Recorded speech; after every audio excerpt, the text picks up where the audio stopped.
বিশ্বনবীকে মানলে আমরা একজন আদর্শবান মানুষ হতে পারবো।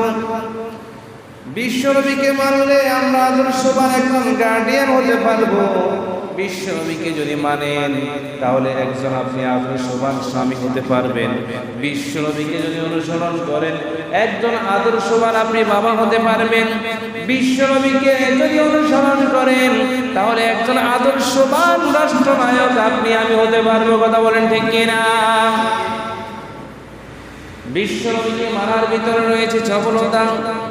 যেই নবী নবুয়তের 23 বছর জিন্দেগিতে সর্বক্ষণ আল্লাহর জমিনে আল্লাহর বিধান প্রতিষ্ঠা করার জন্য সর্বক্ষণ চেষ্টা করেছেন, সেই নবীর আদর্শকে আমরা ধারণ করতে হবে।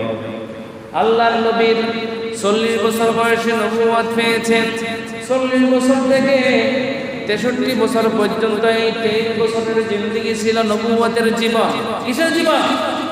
নবুয়তের জীবন, কোরআনী জীবন, ইসলামিক জীবন।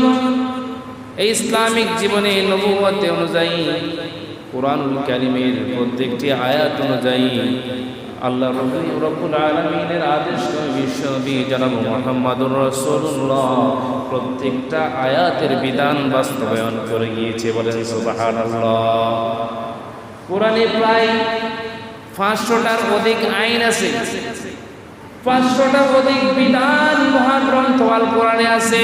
প্রত্যেকটা বিধান আল্লাহর নবী তার নবুয়তের 23 বছর জিন্দেগিতে বাস্তবায়ন করেছেন। বলেন সুবহানাল্লাহ।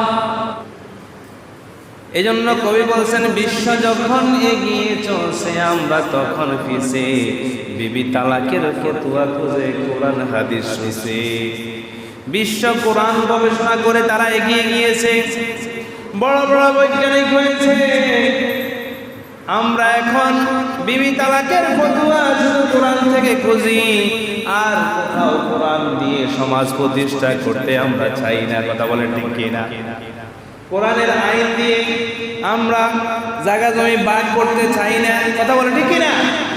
আচ্ছা বলেন তো দেখি, কোরআনে জায়গা জমি ভাগ বন্টন কিভাবে করবেন মহাগ্রন্থ আল কোরআনে সেই কথা আছে না নাই? এখন সেই কথা বলতে গেলে বলে হুজুর রাজনীতি শুরু করে দিয়েছে, এরকম হয় কি হয় না? বলে হুজুর জায়গা জমি সব কিছু আমি খাবো, আমার বোনকে কিছু দিব না, আমার মাকে কিছু দিব না, বাবাকে কিছু দিব না, সব জমি আমি ভোগ করে খাবো। এইরকম আল্লাহর বান্দা আছে না নাই?